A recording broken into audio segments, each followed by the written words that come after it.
and today, you know, because of the grace of God, you know, I'm in a position, again, I'm just grateful where I'm at today. Yeah. All right. But it all started off with me working part-time for a staff. And so there's a lot of people like, well, you're never going to see me frying, you know, a burger or French fries. You're never going to see me. Never but say sometimes, never. right. Sometimes that's where it starts. And you just got to be able to work with what you have at that moment to be able to get where you want to be. And so that's what, you know, you're talking a lot about that, you know, that process. You're 30 years old now.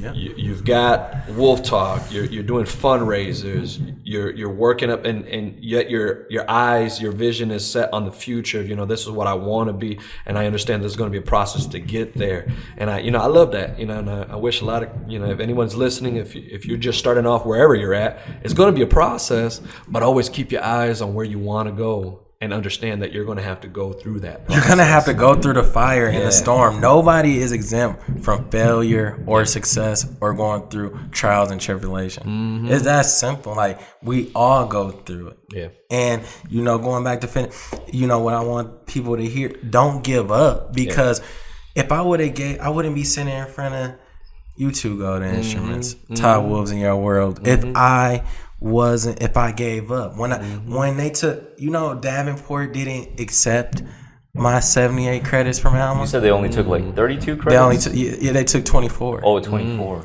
And you know how many, it's so crazy. I took this conversation to my inner city friends, you know, just for fun. I call them hoodwoods, or just, you know about Lego, just, you know, I took them to my, you know, some inner city peers just to share with them. And then I shared the story with just like, okay, my college friends, my boys in Spring Lake.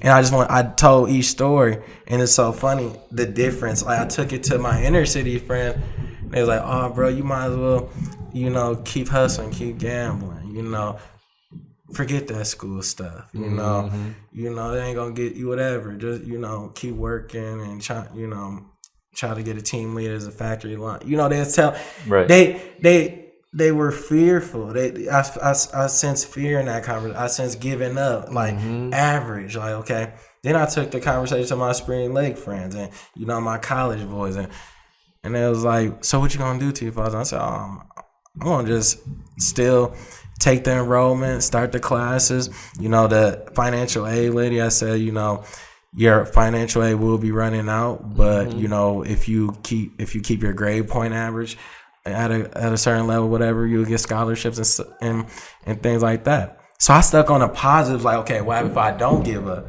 I just stuck on the positives. Like, it's about building on the positive, not always building on the negatives. It's easy to build on the negative. But if you get a glitch or a seam of just some good positive outcomes or solutions, it's like, man, let me just bank and bet on that then. Yeah. And that's what I always do with myself. I always bank and bet on a positive and the positive solution and outcomes. So I took it to my friends and I was like, man, I'm just gonna pursue and just do my best. They said, you know, financial aid might run out naturally because, you know, I'm exhausting stuff from Alma. That's expensive college. Then Northwood and the community college.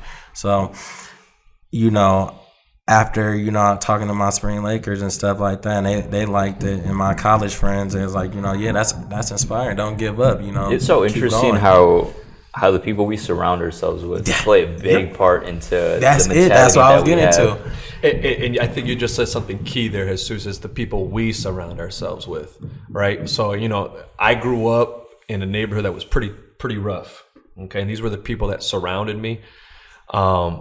But then you have to make a choice. Who am I going to surround myself with? 100%. Who am I going to, you know, who do I pick are going to be my friends and my examples, my inspirations? And I'm hearing that from Taylor here, is that he chose, you know, he had these friends, but he chose, I'm going to follow these guys. I'm going to make these guys my friends. I'm going to make these elders my example. And you dictate your environment. Yeah. So you choose the friends that you have. They don't pick you. You pick your friends. So I mean, and it's wise of you to you know, decide to listen to the ones that are educated as opposed to the ones that were telling you, oh, go back to, you know, working at a factory or doing other things. Not necessarily saying that that's negative, but the fact that you followed through with your education and chose to do that because you knew you could. You wanted more. And you wanted more. It just shows the type of human being that you are.